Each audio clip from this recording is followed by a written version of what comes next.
I mean, I think that's got to be the main, point of focus each and every night. Like, we don't have to be the best team in the world every single night, but we need everybody to compete. We need everybody to just play good. Everybody just has to go out there and do their job and play good.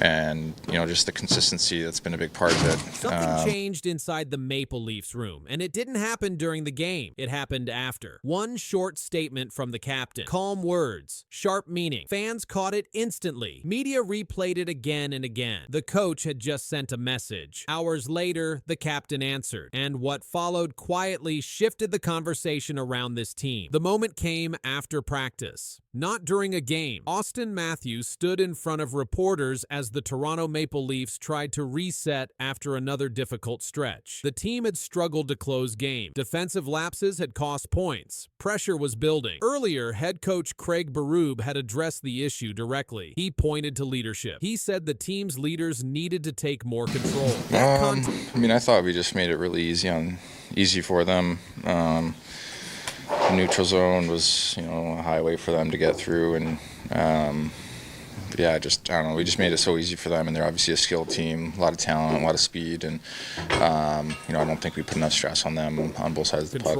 That context mattered when Matthews spoke. Matthews did not raise his voice. He did not criticize teammates. He did not challenge the coaching staff. His words were measured. "We can all be better," Matthews said. He pointed to the last two games and called them frustrating. He added that responsibility would fall on the leaders and said he was fine with that. He stressed grinding, consistency, and sticking to what worked earlier in game. They came hours after Berube's blunt assessment following a loss, when the coach said the leaders had to take control more than they were. Berube's style has been direct since arriving in Toronto. He speaks plainly after losses. He places accountability where he believes it belongs. After recent results, that spotlight turned toward the leadership group. At the same time, Berube had been openly praising Matthews' on-ice play. Before a recent game, Berube said Matthews was driving play, creating chances, and playing with pace and determination. That praise was public. It was specific. It focused on effort and approach, not just scoring. This exchange happened during a stretch filled with major moments for Matthews. He had just returned from injury. Soon after, he broke the Maple Leafs' all-time goal-scoring record, passing Matt Sundin. He scored his 421st goal in fewer games than any player in franchise history. That achievement came during a loss, which kept the focus on team results rather than celebration. Inside that environment, Matthews' words took on extra meaning. The captain was not speaking as a player chasing milestones. He was speaking as the face of the team during a moment of scrutiny.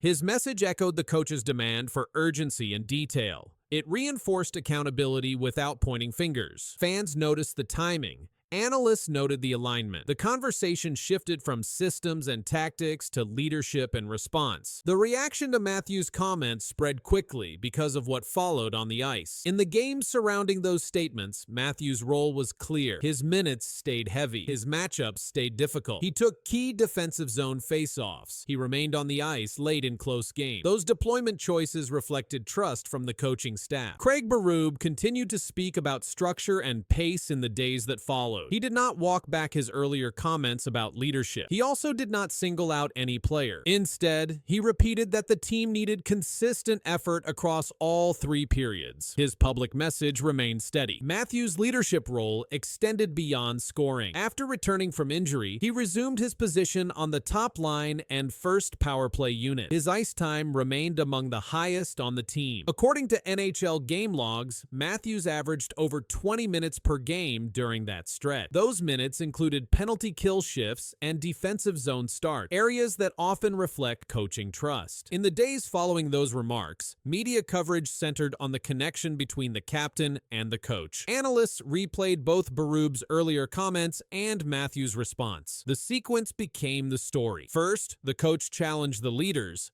Then, the captain answered publicly. Berube continued to praise Matthews' pace and effort in later interviews. Matthews continued to emphasize team play when asked about individual achievements. After breaking the franchise goal record, he redirected attention back to results and consistency. The exchange between coach and captain did not resolve the Maple Leafs' challenges overnight. Wins and losses continued, but the messaging inside the organization became clearer. Accountability was shared, responsibility was acknowledged, changed. Expectations were stated publicly, and as the season moved forward, that short statement after practice remained one of the clearest signals yet of how leadership inside the Maple Leafs room was responding to pressure.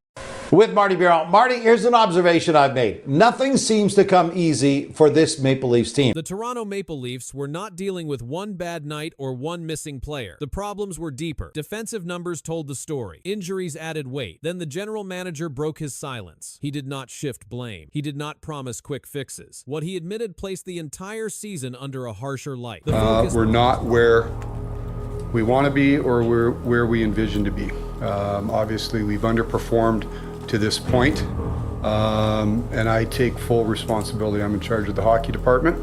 I've put the people in place on the ice, off the ice, so the responsibility lies with myself, and we start today and every day trying to get ourselves back up and going and improve where we are. The focus moved sharply to Brad Treliving after the Toronto Maple Leafs continued to struggle through the early portion of the season. During a media availability, the general manager addressed the team's performance directly. He stated, "We've underperformed to this point." That statement placed responsibility at the top of the organization, not on individual players or coaching staff, and it marked one of the clearest acknowledgments from the front office this season. Treliving expanded on that position by stating, "I'm in charge of the hockey department. I've put the people in place on the ice, off the ice, so the responsibility lies with myself." The comment removed ambiguity about where accountability rests. At the time of those remarks, the Maple Leafs held an 8-9-2 record. They ranked second last in the Eastern Conference. The team had also allowed the second most goals per game in the league. Brad Treliving, the general manager, had his media availability at about the quarter mark of the season, and things are not going well in Toronto right now when you look at the hockey club. And Noodles, one of the quotes that really stood out, there was a lot of great quotes that I want to talk about with you about Brad Treliving. But one of them was, "There's too much vanilla with our hockey team right now." And when I think of Brad Treliving talking about we need a new DNA, and right now he's saying there's too much vanilla, I mean, this is a pretty significant message to the players. Attention then shifted to the team's identity. Treliving described the Maple Leafs on-ice product as too much vanilla. The description pointed to inconsistency and a lack of complete performances rather than isolated mistakes. He also stated that the issues were not limited to specific players. Put anybody in the uniform and playing the way we're playing, we're probably going to have the same result. The general manager also addressed speculation around immediate roster changes. Treliving stated, "You're not trading your way out of problem." That remark signaled resistance to quick external fixes. Instead, he emphasized that improvement must come from within the existing group. At the same time, he publicly reaffirmed his support for head coach Craig Berube, stating, "Craig didn't become a bad coach overnight," and adding that he had all the faith in the world in him. These statements surfaced as injuries continued to impact the roster. Veteran defenseman Chris Tanev suffered a groin injury described in reports as potentially long-term. Other players dealt with lower body issues, further limiting lineup stability. With performance concerns already present, the injury situation increased attention on roster depth and long-term planning, and that pressure remained fixed on the general manager as the situation continued to develop. The situation intensified as external pressure met internal limitations. Reports published in early January indicated that roster planning had become more complicated due to injuries, particularly on defense. According to coverage summarized by Hockey Patrol, the Maple Leafs were forced to reassess trade deadline planning because of player availability and health concerns. Chris Tanev's groin injury was identified as a key factor, with the absence expected to last a significant period, further reducing defensive depth. At the same time, the general manager maintained his stance against reactive decision-making. His statement, "You're not trading your way out of problems," continued to shape public interpretation of the organization's direction. The message was clear: immediate transactions would not replace internal corrections. This position stood even as external observers linked injuries and defensive struggles back to roster construction choices made before the season began. The pressure surrounding these comments increased because of timing. The Maple Leafs were not dealing with isolated losses. They were managing sustained inconsistency. According to the Hockey News, Treliving acknowledged the lack of complete games and noted that the team struggled to maintain structure over full 60-minute performances. These remarks aligned with his earlier description of the team's play as lacking attacking edge and consistency. Despite the criticism, Treliving continued to place emphasis on unity within the organization. His support for head coach Craig Berube remained firm. Treliving rejected any suggestion that coaching instability was the source of the problem. Yeah, good resilience tonight and character coming back, kept coming back the whole game, But we stuck with it, and I thought guys had good attitude and kept competing and doing good things, and ended up scoring some goals, which we needed.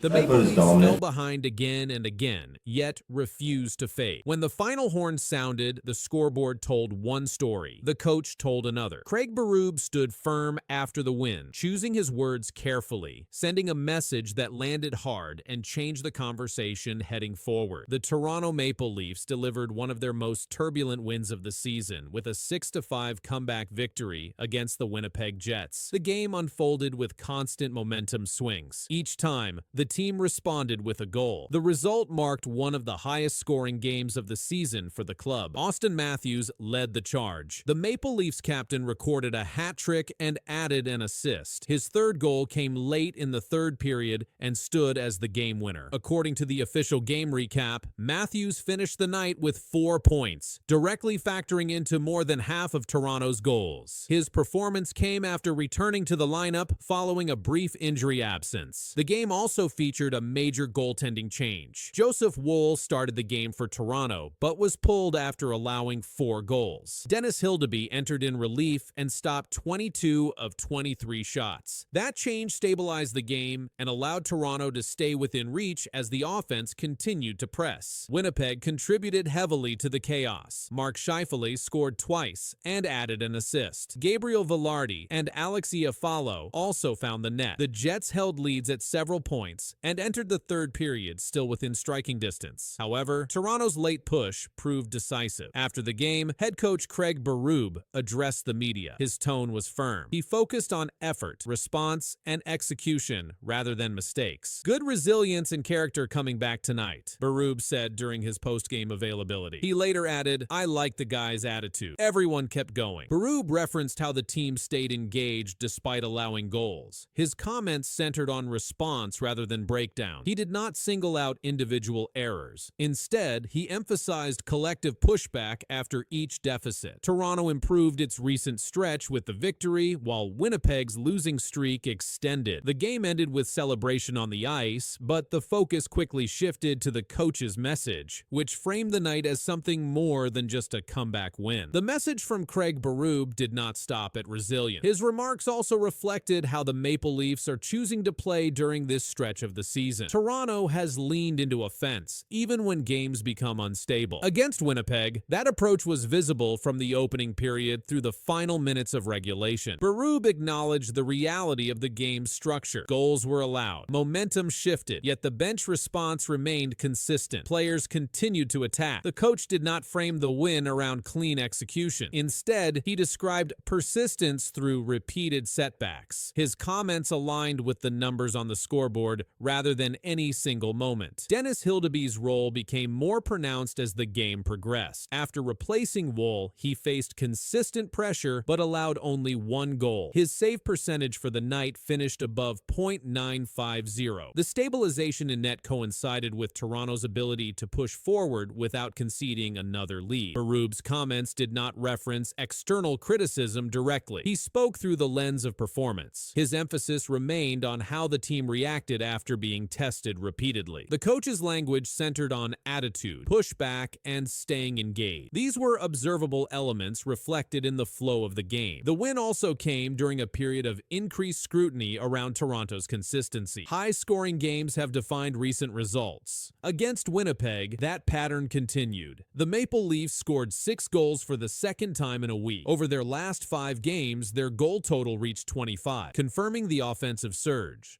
Winnipeg's situation added context. The Jets entered the game on a losing streak that extended further with this result. Despite strong individual performances, they were unable to hold multiple leads. Toronto capitalized on each opening created. As the media session concluded, Berube's remarks framed the night around response rather than control. The scoreboard confirmed the comeback. The quotes confirmed the stance. The result stood, but the message carried beyond the final horn. Circle back on Rasmus Andersson as the Toronto Maple Leafs. We know the Leafs tried to trade for Andersson last year at the deadline, and why I mentioned Toronto is that my understanding is that the Leafs would be one of those teams that perhaps Andersson would consider extending with if, in fact, a trade would work out between those two teams. Yeah, and look, the Toronto Maple Leafs right now are in a bit of a predicament. Of course, they would have interest and continued interest in Rasmus Andersson.